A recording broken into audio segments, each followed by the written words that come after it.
le Conseil de sécurité qui n'arrive pas à prendre de position commune. Et Alexis, c'est le secrétaire général de l'ONU qui a ouvert cette réunion. Oui, Antonio Guterres qui a demandé l'arrêt immédiat des violences au Proche-Orient en pointant le risque d'une crise incontrôlable dans la région.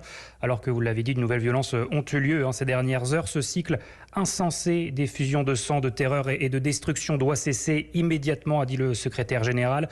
Analyse partagée également par le coordinateur de l'ONU pour le processus de paix au Proche-Orient qui parle d'une violence inacceptable et injustifiable. Violence qui est, selon lui, le résultat de l'incapacité des deux camps à s'attaquer aux racines du conflit et à promouvoir une solution à deux États. Puis les représentants de la Palestine et d'Israël ont pris la parole, chacun présentant de jeunes victimes, souvent des enfants tués depuis le début de la semaine dans ces violences. Israël persécute notre peuple en commettant des crimes de guerre et des crimes contre l'humanité, a dénoncé l'observateur palestinien. Certains ne veulent pas utiliser ces mots, mais ils savent pourtant que c'est la vérité.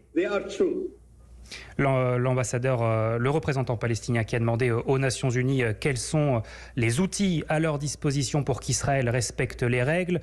L'ambassadeur d'Israël a lui dénoncé une attaque à grande échelle et préméditée du Hamas. Israël n'aurait d'autre choix que de stopper les attaques du Hamas, qui doit être tenu responsable des conséquences.